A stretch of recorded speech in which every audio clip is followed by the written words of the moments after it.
Again, thank you, Kannan. Thank you, Brainfeed, for setting this panel discussion on the Zoom platform virtually. And once again, I welcome all our esteemed panelists on this particular discussion, and also all the viewers on all the platforms, wherever you're watching these days. You can watch us on different platforms. So, all of you, thank you very much for taking the time and joining us. As Kanan rightly said, that this is going to be an exciting discussion because these are all practitioners who are in the depth of the ocean, understanding and viewing things from that perspective and trying to bring out insights from there. So I am personally looking forward for this, and I'm really, really excited to be a part of this panel and also moderate this panel. So without wasting much time and without much ado, let's get started. So I'm going to kind of leave it to all the panelists to one, speak a little about themselves, their organization, and also tell us about their immediate perspective on the topic, that is, opportunities and threats for preschools in these COVID times. So that go to Madam Preeti Bhandary from Little Elly. Ma'am, your opinion. Yeah, good evening, everyone. I am Preeti Bhandary, founder director of Learning Edge India Private Limited, which is Bangalore based. So I have been having an experience of 20 years with active learning, I will say, which is, a very integral part of curriculum development. So we have three verticals under us. That is Little Elly, which is a preschool chain. We have Elly Childcare, which is corporate daycare. And we have a new baby called as Glentree Academy, which is a CBSE school. So what I feel is in this first thing is I see an uncanny silence when it comes to accepting that we are in a pandemic. Right. I'm sure none of us have gone through this in our lifetime, nor have our parents for that matter. So there is a general thing that, no, everything will be fine. So my challenge is to check with my staff that, that how we are going to handle this situation, and especially also my sub staff, how they can handle this situation. That is my first challenge. Being a curriculum developer, and I feel very close to a child always. I always think from a child's perspective. So if I have to think from for my children of any preschool or any school, the thing is, there is so much of intense media coverage on corona, right? So I don't know how my children are comprehending this stuff. How, and not every family I feel is a very, very happy family in true sense, so this is a very also a very scary time for some children. So how will I accept the children back? What mindset the children will be coming to me is, these are the two challenges I feel. And I'm very positive that things will get better. Things have always got better. Bad times will move out. So I feel these are the two challenges that I would look forward to. Sustainability is very much there in everyone's mind, I suppose, right?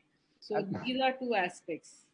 Absolutely, absolutely. Sustainability is there, and the word you used, uncanny silence, we'll come back to that. One important issue is, as rightly brought out, is there are these four different blocks. One, the parent block.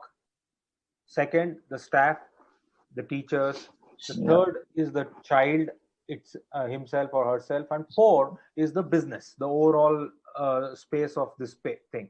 So what we will do is we'll break it up in these parts and then let's discuss. So I would like to now start with first the parent block. As parents, what can schools, preschools especially, what can we do to build confidence in parents at two steps? One, during the period of lockdown, because as of now, where we are sitting, we don't know when it is going to end. It might end on May 4th or it might get extended. We don't know. We are hearing, reading all kind of reports. So what can we do as preschools to build confidence in parents for the next few days or few weeks during the lockdown, and what can we do post lockdown, as you said, protocol or regimen? So maybe a couple of you can talk about that. Then we will come to the student side and the staff side, and as well as the business side. So I think that's the thing. We'll not talk particularly about challenges because I know all of us are aware of the challenges, and these are the challenges. We have preschools working or operating as franchisees. They are in the rental premises, and the financial viability will be an issue. Digital embracing of digital platform is an issue. Although I want to reach out to my student, I want to reach out and engage to my child, but how feasible or viable it is to do it in the current circumstances, maybe access issue, maybe any other issue. So let's start with that. Preeti madam and Suhas, if you can talk about this part, how can we build confidence going forward with parents? Yes, Preeti, which one, Preeti? You have to, Okay. specify. So, yeah, sorry, my bad. Preeti, you want to Preeti take it? Bhandary. Yeah. Okay. So, Suhas, you will take, or I should take it first? Yeah, you can start. No problem. Yeah. So see, during the lockdown, see, we are majorly in Bangalore. We have around 80 plus centers in Bangalore, and that's why we cater to IT parents, and IT parents are all now working from home. So during lockdown, I just want to build that confidence in parents that yes, we are with you. We understand that you are going through a crisis, handling that small child. Like, or many of you said that now parents actually respect us more, isn't it?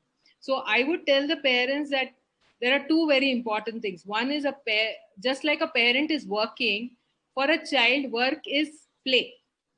So he is playing, he is happy. That is what I consider really the tagline for a parent. And also parents should develop listening skills for themselves.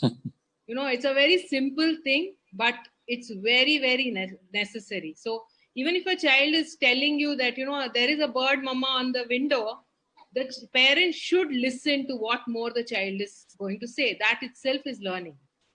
Second most important thing is they have to have the patience, and they should not get into asking questions to the child. It is more like the child, whatever is asking questions to the parents should have enough patience to answer all the questions put forth by the child. So it is now vice versa. That is what I feel for parents. During this time, this is the only thing that I suggest to parents, and parents will definitely feel that yes, we also understand the pain that they're going through. Post lockdown is something which is I can't predict, or I can't say anything. Parents will have lot of apprehensions. First thing is to send the child to our centers.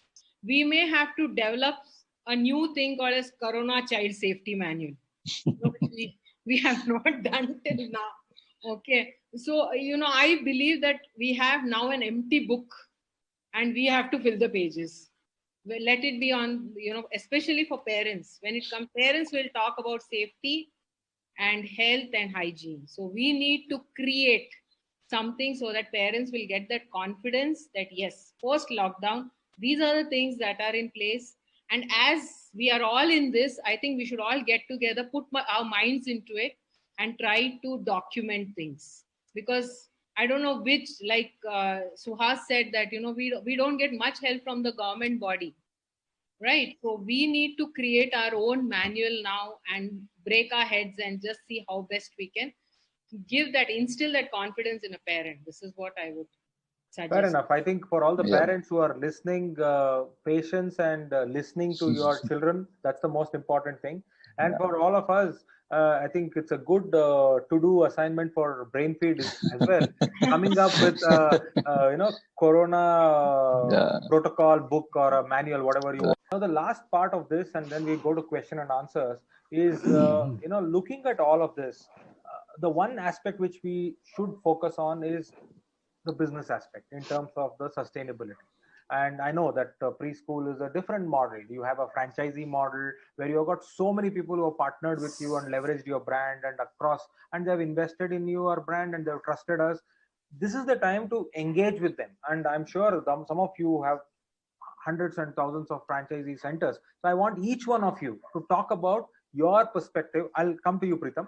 Each one of you talk about your perspective of how we can motivate and engage with them, and also encourage them to go through this together. Madam Preeti from Little Elly. Yeah. See, when we came into this situation, there was a lot of introspection that happened first. We ourselves tried to understand what situation are we are in. And just like our children look up to the teachers, my franchisees look up to me and Mr. Vittal. So we had to act as the elder of the family and give them enough confidence that don't worry, let's all take this thing as it comes. So that is how we first started. And then we asked them to start speaking to their owners, the house owners or the property owners. And this is where I found that relationships mattered a lot. The way we kept the relationship.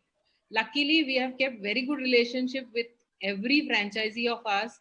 And in turn, we have always encouraged them that you have a good relationship with your property owner, have a good relationship with your parent. So that actually worked for us. So, everybody was, so there was we didn't waste any time in interacting. So the ice breaking was very fast, and it was very cordial to, I would say, 95% of my franchisees. Okay. 5%, yes, they have a problem. So we are there. We have told them that we'll support you in whichever way possible, because on a humanitarian ground also, this is a time when we can be of help to each other, isn't it? So this is what we believe in our company. And I think relationship with everybody around us, even be it with the, I would largely say, even with the fraternity of early childhood associations, all the people that Vittal is connected to, I'm not really connected to the heads, because I generally work, behind the stage, if you think about it. So, all of them are in touch and they are exchanging ideas. So this is all built on relationships. And the importance of having a good relationship is, I think everyone has learned about it. Absolutely. Absolutely. I mean, these are time-tested principles: trust, patience, relationship. These things can never let you down. And time and again, it has proven again that, these are the things which are coming to the rescue. Any sector, I was talking to K-12 owners the other day, and they were all talking about this. Give that confidence, give that encouragement, give that, kind of a support to all your teachers and everybody, because they are having a different set of problems. And this is something which is like, as somebody rightly said, COVID-19 has not chosen anybody and left anybody. It is like it has chosen the whole world. It's like all of you are at it, and we are all in this. I think we all need to thank Mr. Brahman and Kannan for supporting us. Yeah. It was a pleasure to meet everybody, I think. So, Yes. on Thank a you. lighter Thank note, you, everyone. I really hope you had a great flight. So, Definitely. on behalf of the entire Brainfeed team, I would like to thank you all, and on behalf of the entire viewers on Facebook and Zoom, thank you very much for a wonderful discussion.